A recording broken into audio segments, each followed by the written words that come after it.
নবীজি বলছেন, যখন শবে বরাত ওই রাত আসবে, তোমরা রাত্রি জেগে কুমু লাইলাহা, রাত্রি জেগে তোমরা বন্দিগি করিও, অসুমু নাহারাহা, এবং দিনের বেলায় রোজা রাখো। তাহলে এই হিসাবে আমাদের জন্য করণীয় হলো রাত্রি জেগে ইবাদত করা, দিনের বেলা নফল রোজা রাখা। এখন আপনাদের কাছে আমি লম্বা করতে চাচ্ছি না, সময় না থাকাতে মূল একটা কথা বুঝাই, এতটুকু বুঝেন আপনারা।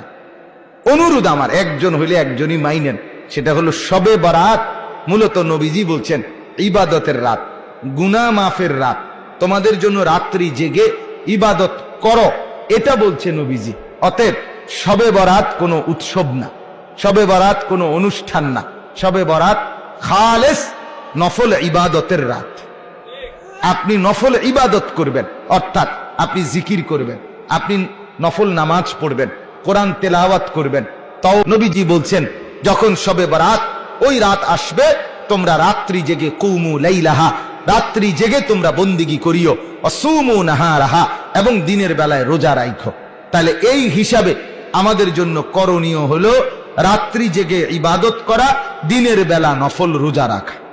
এখন আপনাদের কাছে আমি লম্বা করতে চাচ্ছি না, সময় না থাকাতে মূল একটা কথা বুঝাই, এতটুকু বুঝেন আপনারা।